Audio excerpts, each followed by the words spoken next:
been, well, I mean, I recorded something associated with the Swift porting, which has been interesting, but I've kind of hit a roadblock with regards to that.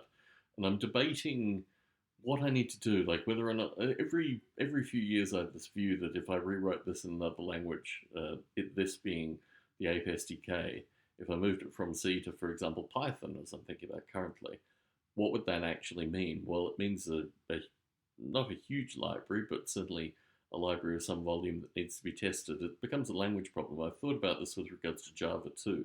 There was an implementation of the simulation, which I've actually rediscovered in Java, written in 2003, which was a very interesting time in the simulation in terms of its general evolution. It was, in fact, a port just before I did I did the major open source rewrite in 2000, and the 2003 Java version is actually the pre-open source rewrite version, which is in of itself a byproduct. So part of the problem seems to be creating a porting between C and Java, or C and Python, or C and whatever other language, which would be JavaScript or something.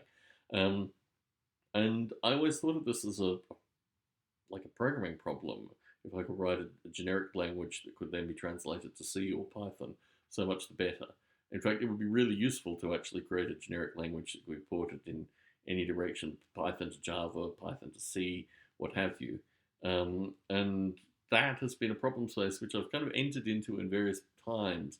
But I recently tried one of the online porting services and have gotten in contact with one of these porting people, which isn't particularly positive or edifying in any determination, but still makes me think that the problem is still there fundamentally. And if it could translate from whatever central language to Swift, then you've got something different again.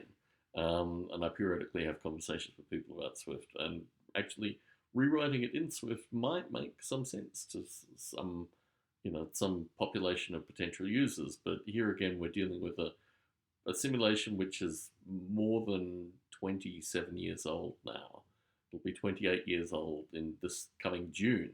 So that is a very long period of time in order to be writing the software. And C was very much the paradigm when I wrote, well, it probably wasn't even the paradigm when I wrote it, probably C++ was the paradigm when I wrote it.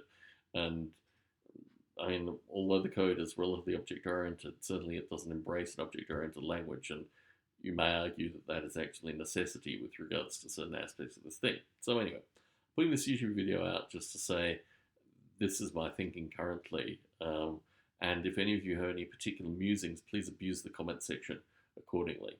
And I probably should also record this on my Barbelé channel as well because, well, YouTube channels. Anyway, Tom Barbelé in Las Vegas, Nevada, signing out.